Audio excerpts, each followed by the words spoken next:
Hello everyone, આ લેક્ચરમાં આપણે કોન્સ્ટન્ટ કે ટાઈપ લો પાસ ફિલ્ટર વિશે સમજીશું. આ લેક્ચરમાં જતા પહેલાં આઈ હોપ કે તમે લેક્ચર 1 અને 2 જોઈ લીધું છે, બિકોઝ દરેક લેક્ચર દરેક ટોપિક લિંક્ડ છે એકબીજા સાથે. સો એવું હું માનું છું કે તમે લેક્ચર 1 અને 2 જોઈ લીધો છે અને આ લેક્ચર સ્ટાર્ટ કરો છો જોવાનું. લેક્ચર 1ની અંદર આપણે જોયું હતું કે બે ટાઈપના ફિલ્ટર નેટવર્કના શેપ આપણે બનાવી શકીશું. એક છે ટી ટાઈપ અને બીજું છે પાઈ ટાઈપ, રાઈટ? એમાંથી જ એક સેક્શન ટી માટેનું આપણે આ રીતની સર્કિટ્સ ડ્રો કરી હતી for low pass filter and high pass filter. એમાંથી આપણે આ લો પાસ ફિલ્ટર વિશે આજે વાત કરવાની છે. બેમાંથી આપણે ટી ટાઈપના નેટવર્કની વાત કરીશું. સો આ જે પ્રોટોટાઇપ નેટવર્ક છે જે તમે ફર્સ્ટ ચેપ્ટરમાં પણ ભણી ગયા છો એ આપણે અહીંયા ડ્રો કરી નાખીએ છીએ. ટી ટાઈપનું નેટવર્ક છે એટલે બે હોરિઝોન્ટલી માઉન્ટેડ કમ્પોનન્ટ્સ અને એક વર્ટિકલી માઉન્ટેડ. આ જે રેક્ટેન્ગ્યુલર શેપ છે જેને આપણે ઇમ્પિડન્સ કહીએ છીએ, આ જે બે ઇમ્પિડન્સ છે આની વેલ્યુ સરખી હશે and that will be Z1/2 Z1/2 અને આ જે છે એની વેલ્યુ છે Z2. ઓકે, આ વસ્તુ તમે ચેપ્ટર 1ની અંદર ટી ટાઈપ નેટવર્કની અંદર ભણી ગયા છો, રાઈટ? નાવ આ ટોપિકનું હેડિંગ અહીંયા હું લખી દઉં છું, કોન્સ્ટન્ટ કે ટાઈપ લો પાસ ફિલ્ટર. સો હવે આ બનાવવા માટે સૌથી પહેલું સ્ટેપ નંબર 1 તમારે શું કરવાનું છે? તો સ્ટેપ નંબર 1 થશે decide Z1 and Z2.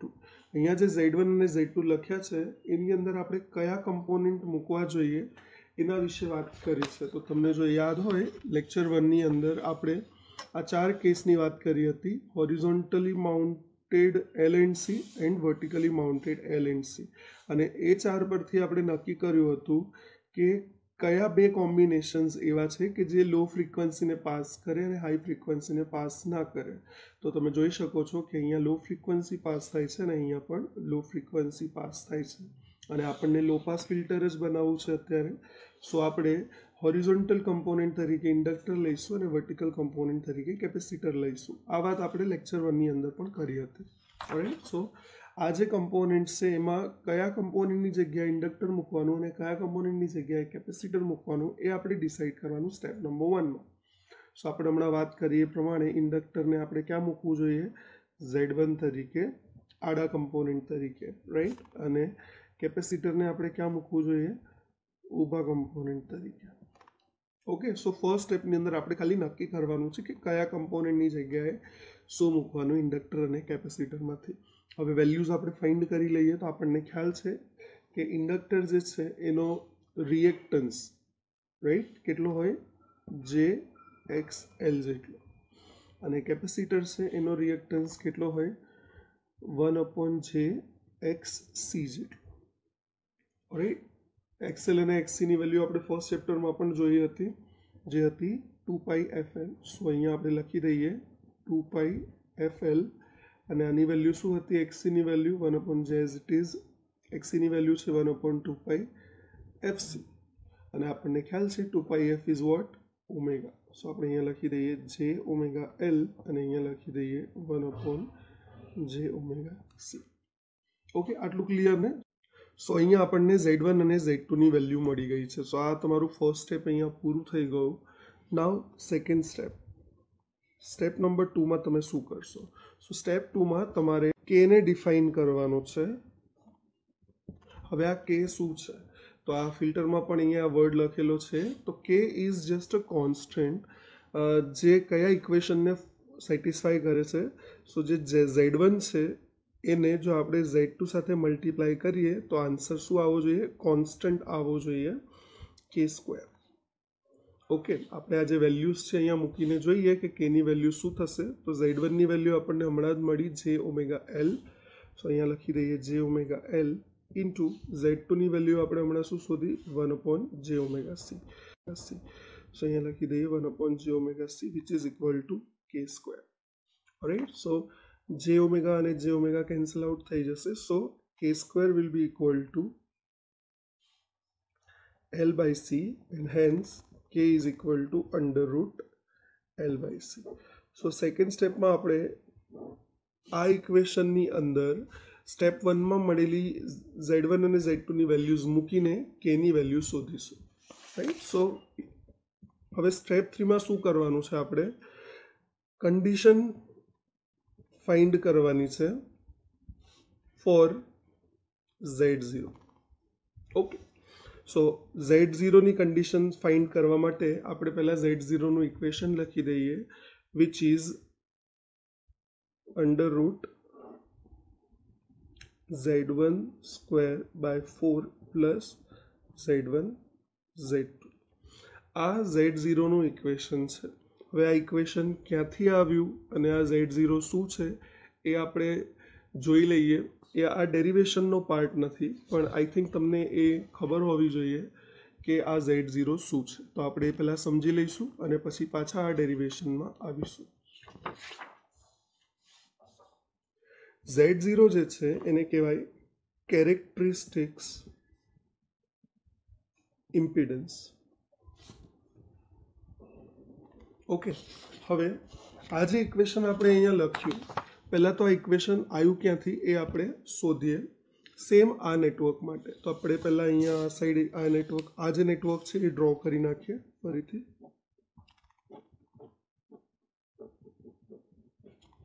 Again આ જે આપણે હમણાં કરી રહ્યા છીએ એ આપણા આ ટોપિકના ડેરિવેશનનો પાર્ટ નથી, પણ આપણે જસ્ટ સમજીએ છીએ કે આ વસ્તુ શું છે.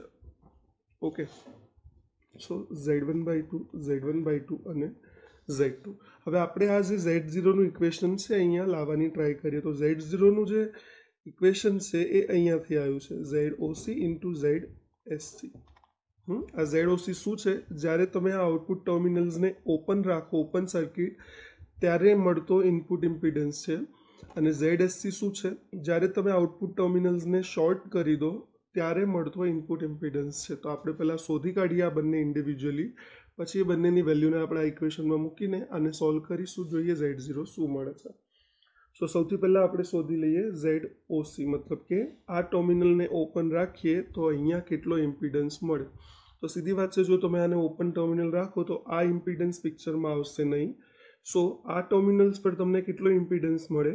આટલો, મતલબ આ બંને સિરીઝમાં છે. સો Z1/2 પ્લસ Z2 એટલો તમને ઇમ્પિડન્સ મળશે. ઓકે, આ જ રીતે તમે ZSC શોધો તો અહીંયા શોધી નાખીએ.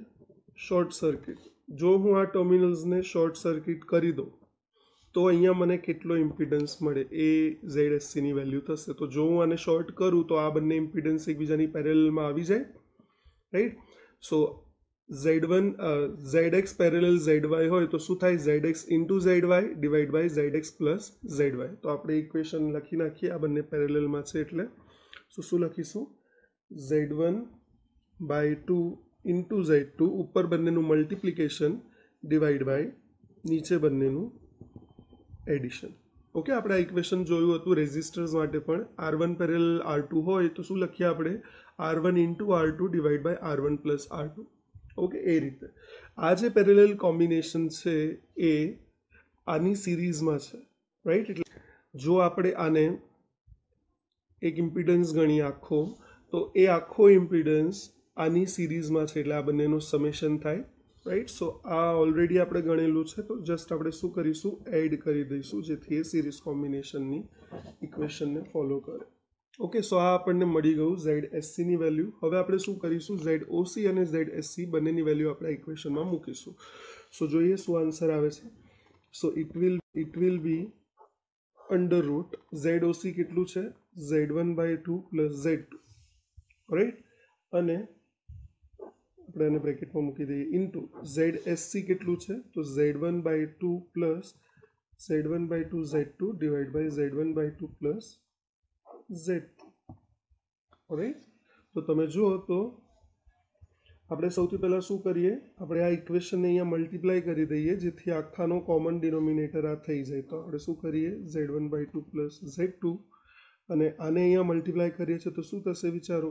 Z1 square by 4 plus Z1 Z2/2, અને આ તો ઓલરેડી છે જ, તો ફરીથી એકવાર લખી દઈશું Z1 Z2/2. રાઈટ, તો આ બ્રેકેટ થઈ ગયું, અને ઇન્ટુ આ ટર્મ એઝ ઇટ ઇઝ લખી દઈએ, that is what? Z1/2 plus Z2, અને આ અંડર રૂટ. ओके, तो आ z1/2 प्लस z2 અને આ z1/2 plus z2 cancel out થઈ જશે. સો ઉપર ન્યુમરેટરમાં શું વધશે? જસ્ટ z1²/4 પ્લસ આ z1 z2/2 plus z1 z2/2 બે વાર છે એટલે 2z1 z2/2 એવું લખીશું આપણે. સો it will B 2z1 z2/2. 2 cancel out થઈ જાય તો આપણને મળે equation z1²/4 plus z1 z2. આ એ જ ઇક્વેશન છે જે આપણે અહીંયા આ ટોપિકમાં યુઝ કરીશું. ઓલરાઈટ, હવે આ z0નો એકચ્યુઅલી મિનિંગ શું છે એ આપણે જોઈએ. તો z0 જે છે, જેને આપણે કેરેક્ટરિસ્ટિક્સ ઇમ્પિડન્સ કહીએ છીએ, એનો મિનિંગ શું છે કે તમે જ્યારે કોઈ નેટવર્ક, ધારો કે આપણે એ જ નેટવર્ક ફરીથી ડ્રો કરી નાખીએ, જ્યારે તમે કોઈ નેટવર્કમાં આઉટપુટ ઇમ્પિડન્સ તરીકે z0 જેટલી વેલ્યુનો ઇમ્પિડન્સ લગાવો તો તમને ઇનપુટ સાઇડ જે ઇમ્પિડન્સ મળે એ પણ કેટલો જ મળે? z0 જેટલો જ મળે. આને કહેવાય આ નેટવર્કનો કેરેક્ટરિસ્ટિક્સ ઇમ્પિડન્સ z0. ઓકે, શું કીધું ફરીથી રિપીટ કરીએ.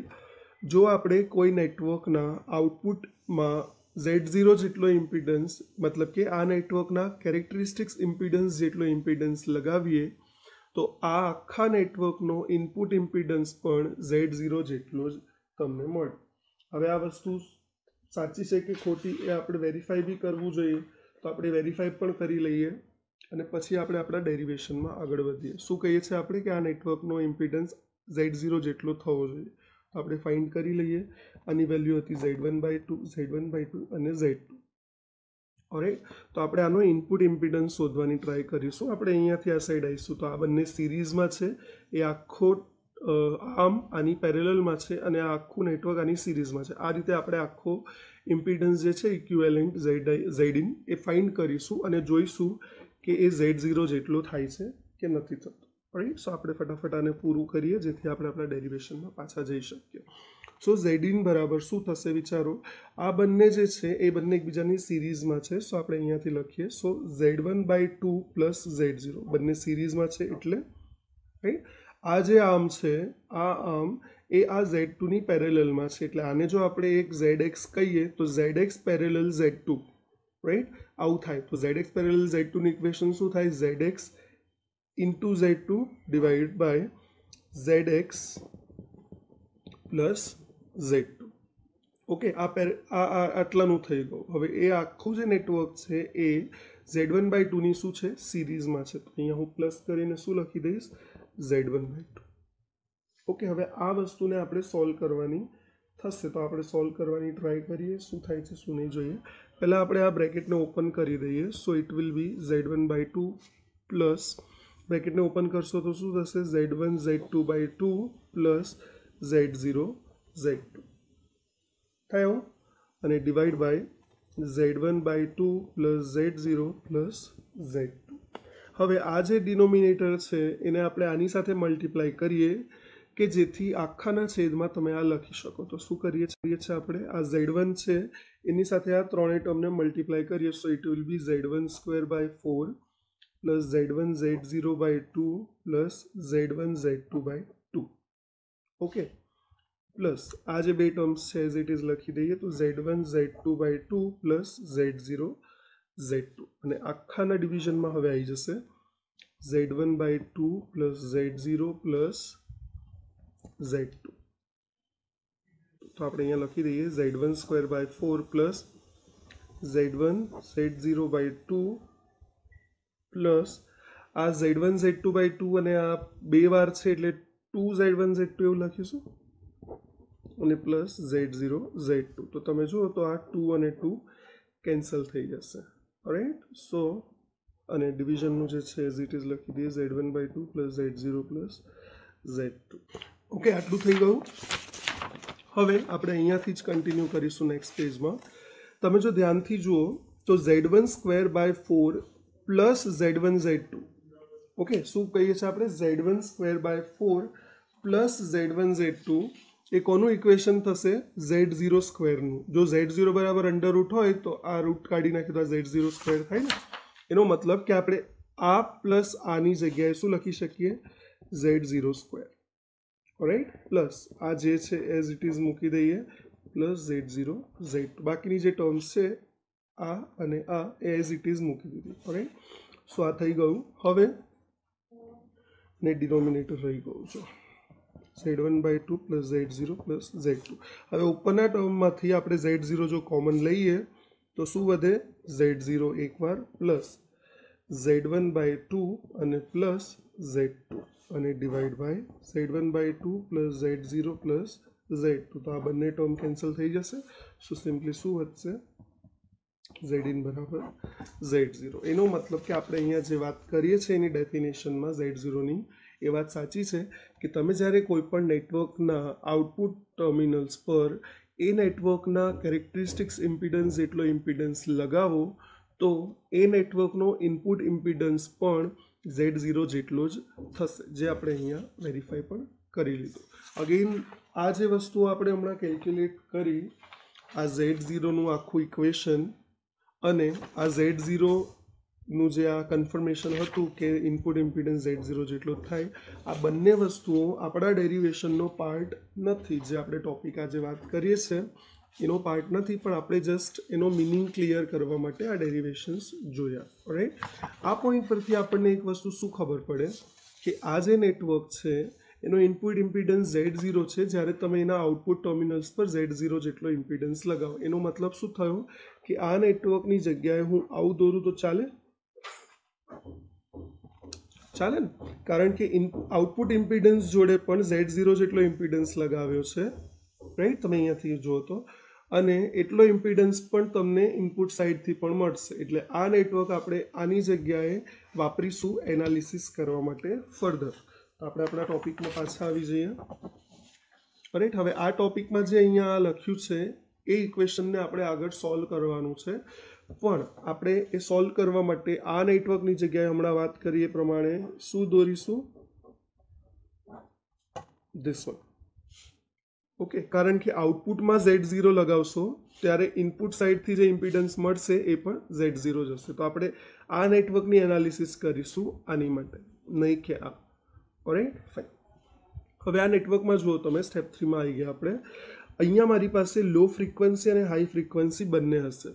ઓલરાઈટ, મારે શું કરવું છે? લો પાસ ફિલ્ટર બનાવવું છે. એનો મતલબ કે આ જે લો ફ્રીક્વન્સીઝ છે એ આઉટપુટ સાઇડ જવી જોઈએ અને હાઈ ફ્રીક્વન્સીઝ છે એ પાછી આવી જવી જોઈએ, એ આઉટપુટ સાઇડ જવી જોઈએ નહીં. એનો મતલબ શું થયો? વિચારો કે જો મારે હાઈ ફ્રીક્વન્સીઝને આ બાજુ નથી જવા દેવી, આ Z0માંથી પાસ કરીને પાછી મોકલી દેવી છે. એનો મતલબ કે Z0ની વેલ્યુ શું હોવી જોઈએ? 0 હોવી જોઈએ. કોની માટે? હાઈ ફ્રીક્વન્સી માટે. જો હાઈ ફ્રીક્વન્સીને તમારો આ ઇમ્પિડન્સ કોઈ અવરોધ નહીં આપે તો એ બધી હાઈ ફ્રીક્વન્સીઝ એમાંથી પાસ થઈ જશે. ઓલરાઈટ, અને એ આઉટપુટ સાઇડ મળશે નહીં. એનો મતલબ કે હાઈ ફ્રીક્વન્સી માટે Z0ની વેલ્યુ શું હોવી જોઈએ? 0. અને લો ફ્રીક્વન્સી માટે Z0ની વેલ્યુ શું હોવી જોઈએ? તો એક વસ્તુ વિચારો કે આ જે ઇમ્પિડન્સ લગાવ્યો છે Z0, એણે આ લો ફ્રીક્વન્સીને રોકવી જોઈએ. ઓકે, જો એ લો ફ્રીક્વન્સીને રોકે એનો મતલબ કે લો ફ્રીક્વન્સી અહીંયાથી પાસ ના થઈ શકે. એનો મતલબ કે બીજો કોઈ રસ્તો નથી એની પાસે જવાનો અને એ આઉટપુટ સાઇડ જશે. રાઈટ, મતલબ કે આણે અવરોધ આપવાનો છે. આની જે વેલ્યુ છે એ ફાઇનાઇટ હોવી જોઈએ. ઓકે, પણ એક વસ્તુ જો તમે નોટ કરો તો તમને આઈડિયા આવે કે જે લો ફ્રીક્વન્સી છે, લો ફ્રીક્વન્સી મીન્સ એક પર્ટિક્યુલર આખી રેન્જ ફ્રીક્વન્સીઝની. રાઈટ, તો Z0 જે આ ફ્રીક્વન્સીને અવરોધ આપે છે એટલો જ અવરોધ એણે આને આ આખા પાસ બેન્ડની બધી જ ફ્રીક્વન્સીને એણે કોન્સ્ટન્ટ અવરોધ આપવો જોઈએ. ઓલરાઈટ, વધારે ઓછો એ રીતે નહીં. એનો મતલબ કે Z0ની વેલ્યુ લો ફ્રીક્વન્સી માટે કેવી હોવી જોઈએ? કોન્સ્ટન્ટ હોવી જોઈએ. આપણા જે ડેરિવેશન આ જોયું એમાં કોન્સ્ટન્ટ વેલ્યુ કઈ છે? આ જે કે આપણે ડિફાઇન કર્યો એ કોન્સ્ટન્ટ વેલ્યુ છે. તમે જે વેલ્યુનો ઇન્ડક્ટર લગાવશો અને જે વેલ્યુનો કેપેસિટર લગાવશો એની ઉપરથી આ કેની એક વેલ્યુ ફિક્સ થઈ જશે, જે કોન્સ્ટન્ટ જ રહેશે, બદલાશે નહીં. રાઈટ, સો આ Z0ની વેલ્યુ આપણે કોન્સ્ટન્ટ રાખવાની છે, મતલબ કે જેટલી રાખવાની છે, જે આખા લો ફ્રીક્વન્સીના બેન્ડ માટે એટલી જ રહેશે, બદલાશે નહીં. કેમ રોકવાનું છે? જેથી એ આઉટપુટ સાઇડ જાય. અને અહીંયા 0 કેમ છે? જેથી એમાંથી પાસ થઈને પાછી જતી રહે, આઉટપુટ બાજુ ના જાય. ઓલરાઈટ, સો આપણને આ બે કન્ડિશન્સ મળે કે Z0 જે છે એ 0 હોવું જોઈએ ફોર હાઈ ફ્રીક્વન્સી, જેથી એ બધી ફ્રીક્વન્સી Z0 માંથી પાસ થઈને પાછી જતી રહે, અને Z0 ની વેલ્યુ ફાઇનાઇટ હોવી જોઈએ, મતલબ કે એણે લો ફ્રીક્વન્સીને કોન્સ્ટન્ટલી રોકવું જોઈએ કે જેથી એ પાછું ના જાય અને આઉટપુટ સાઈડ જાય. રાઈટ, સો આપણને આ બે કન્ડિશન્સ આ ડાયાગ્રામ પરથી મળે, અને આ બે કન્ડિશન્સ આપણે અહીંયા મેન્શન કરી દઈએ. શું મેન્શન કરી દઈએ? ફોર લો ફ્રીક્વન્સી Z0 જે છે એ કેટલું હોવું જોઈએ? કોન્સ્ટન્ટ, મતલબ કે K જેટલું હોવું જોઈએ. અને ફોર હાઈ ફ્રીક્વન્સી Z0 કેટલું હોવું જોઈએ? 0, કે જેથી એ બધું એમાંથી પાસ થાય. તો આપણને આ કન્ડિશન્સ મળી ગઈ Z0 ની. આ થઈ ગયું આપણું સ્ટેપ નંબર 3. એટલે આ ઇક્વેશન લખ્યા પછી આપણે ખાલી આ બે કન્ડિશન્સ લખીશું. આ ઇક્વેશન ક્યાંથી આવ્યું મેં તમને ઓલરેડી અલગ ડેરિવેશનની અંદર સમજાવી દીધું છે. હવે આપણે સ્ટેપ નંબર 4 તરફ જઈએ કે જે આ ઇક્વેશન્સથી આગળ વધશે. રાઈટ, તો અહીંયા હું લખી દઉં છું સ્ટેપ નંબર 4. હવે સ્ટેપ નંબર 4માં આપણે શું કરીએ છીએ? સ્ટેપ 3 ની અંદર જે આ ત્રણ વસ્તુઓ છે આની ઉપરથી જ આપણે સ્ટેપ 4 ને કન્ટિન્યુ કરીશું, જેની અંદર શું કરીશું આપણે વિચારો કે લો ફ્રીક્વન્સી માટે અહીંયા હું લખી દઉં છું ફોર લો ફ્રીક્વન્સી, અને અહીંયા આપણે લખી દઈએ છીએ ફોર હાઈ ફ્રીક્વન્સી. રાઈટ, સો ફોર લો ફ્રીક્વન્સી શું હોવું જોઈએ? Z0 બરાબર K હોવું જોઈએ, અને ફોર હાઈ ફ્રીક્વન્સી શું હોવું જોઈએ? Z0 બરાબર 0. તો હવે ઇક્વેશનને આપણે રેફરન્સ તરીકે લઈએ અને જોઈએ કે Z0 0 ક્યારે થશે અને Z0 K ક્યારે થશે. ઓલરાઈટ, તો આપણે અહીંયા આ ઇક્વેશન ફરીથી લખી દઈએ. Z0 બરાબર under root Z1 Z2 plus Z1 square by 4, અને અહીંયા પણ લખી દઈએ under root Z1 Z2 plus Z1 square by 4. Right, હવે આપણે શું કરીએ છીએ? આપણે આ જે ઇક્વેશન છે એમાં Z1 Z2 ને કોમન લઈએ છીએ, તો શું વધશે? 1 plus Z1 by 4Z. Right, same વસ્તુ આપણે અહીંયા બી લખી નાખીએ.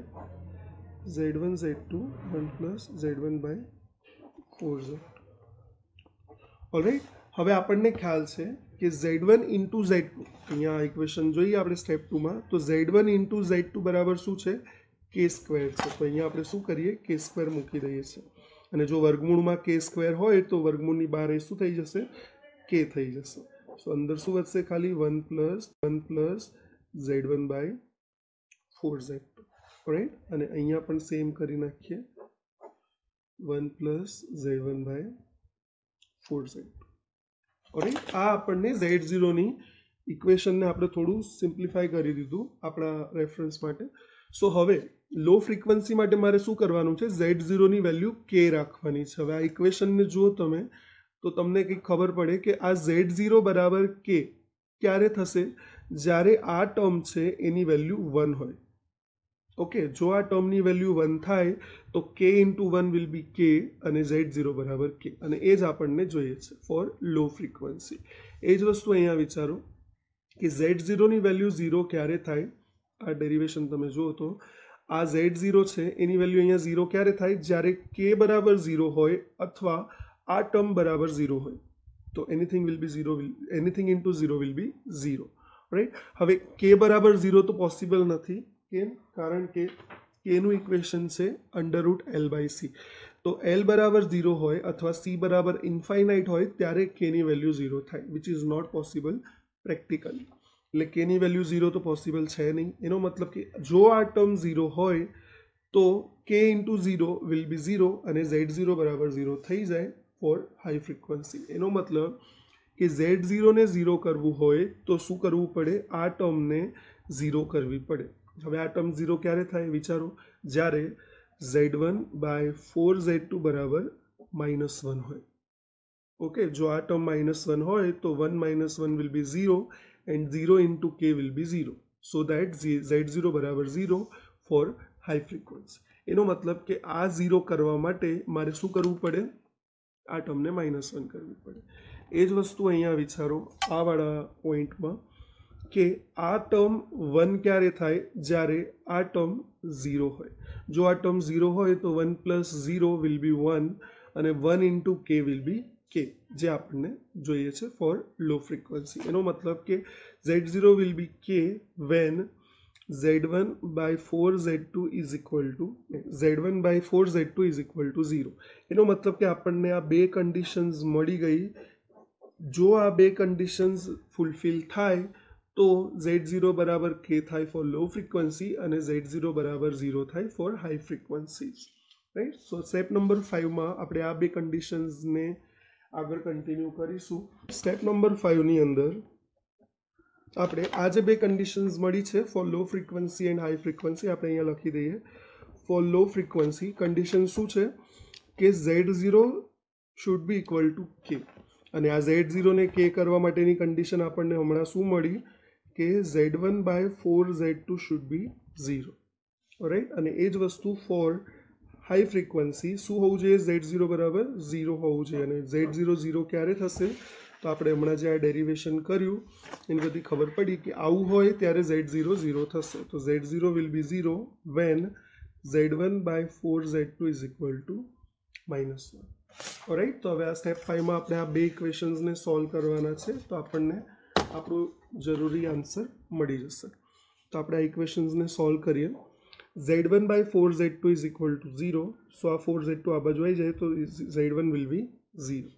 z1 ની વેલ્યુ આપણે સ્ટેપ નંબર 1ની અંદર શોધી હતી. જો તમને યાદ હોય તો સ્ટેપ નંબર 1માં આપણે z1 અને z2 આ બંનેની વેલ્યુઝ આપણે શોધી હતી. તો આપણે અહીંયા મૂકવાની છે. તો z1 ની વેલ્યુ છે j omega l is equal to 0. આ j અને l 0ની ડિનોમિનેટરમાં જતા રહે. સો ઓમેગા વિલ બી 0. ઓમેગાની વેલ્યુ શું છે 2πf. 2πf will be 0. So f બરાબર 0. આ આપણને એક ઇક્વેશન નો સિમ્પ્લિફિકેશન મળ્યું. રાઈટ. સેમ વસ્તુ આપણે અહીંયા કરવાની છે. આ 4z2 આ બાજુ જવા દઈએ. So it will B z1 બરાબર -4z2. રાઈટ. z1 ની વેલ્યુ શું છે j ઓમેગા l. રાઈટ. અને -4 z2 ની વેલ્યુ શું છે 1/j ઓમેગા c. રાઈટ. આ જે j ઓમેગા c છે એને આપણે અહીંયા લાવી દઈએ. So it will B j square omega square LC is equal two -4. આપણને ખ્યાલ છે જે સ્ક્વેરની વેલ્યુ શું થાય -1. સો ઓમેગા સ્ક્વેર LC બરાબર 4 -4. સો માઇનસ કેન્સલ થઈ જશે. સો ઓમેગા સ્ક્વેર બરાબર 4/LC. બંને સાઈડ વર્ગમૂળ લઈ લઈએ. સો ઓમેગા બરાબર 2√LC. ઓમેગાની વેલ્યુ શું છે 2πf is equal two 2/√LC. આ 2π ને નીચે જવા દઈએ. સો f બરાબર 2 ડિવાઈડ બાય 2π√LC. 2 કેન્સલ થઈ ગયા. સો f is equal two 1/π√LC. આ સેકન્ડ કન્ડિશનને સોલ્વ કર્યા પછી આપણને એફનું આ ઇક્વેશન મળ્યું. હવે આ જે બે વેલ્યુઝ છે એ આપણને શું ઇન્ડિકેટ કરે છે, આપણું જે લો પાસ ફિલ્ટર છે એનો જે પાસ બેન્ડ હશે આ એનો સ્ટાર્ટિંગ પોઈન્ટ છે અને આ એનો એન્ડિંગ પોઈન્ટ છે. એનો મતલબ કે જો આ ફ્રીક્વન્સીની એક્સિસ હોય અને આ તમારું આઉટપુટ છે વાય એક્સિસ પર, તો આ 0 હર્ટ્ઝથી લઈને ઇન્ફાઇનાઇટ હર્ટ્ઝ સુધીની જો તમે એને ફ્રીક્વન્સી આપો તો તમારું આ ફિલ્ટર શું કરશે, f બરાબર 0થી લઈને f બરાબર 1/π√LC જેટલી બધી જ ફ્રીક્વન્સીઝને પાસ થવા દેશે અને બાકી બધું જ એ સ્ટોપ કરશે. રાઈટ. એનો મતલબ કે પાસ બેન્ડ તમારો આ બે ફ્રીક્વન્સી વેલ્યુઝની વચ્ચે કન્ફાઇન્ડ હશે. તો f બરાબર 0 અહીંયા છે. અહીંયા એલ અને સી જે તમે સર્કિટમાં વાપરશો એની વેલ્યુ મૂકવાથી તમને એક ન્યુમેરિકલ આન્સર મળશે, એક વેલ્યુ મળશે. ધારો કે એ વેલ્યુ અત્યારે 2000 હર્ટ્ઝ મળી છે આ વેલ્યુ મૂક્યા પછી એલ અને સીની for example. Right. So 2000 hertz અહીંયા આવે ધારો કે. સો એનો મતલબ કે તમારો જે પાસ બેન્ડ છે એ આટલો છે એટલે તમને આટલા બેન્ડ માટે આઉટપુટ મળશે અને પછીના પોર્શન માટે આઉટપુટ નહીં મળે. ઓલરાઈટ. તો આ જે પોઈન્ટ છે જેને આપણે શું નામ આપ્યું હતું તમને યાદ હોય કે પાસ બેન્ડ અને સ્ટોપ બેન્ડ વચ્ચેની જે બાઉન્ડ્રી છે એને આપણે નામ આપ્યું હતું cut off frequency FC. Alright. એનો મતલબ કે લો પાસ ફિલ્ટર માટે કટ ઓફ ફ્રીક્વન્સીનું ઇક્વેશન શું થયું, f બરાબર 0 તો અહીંયા છે.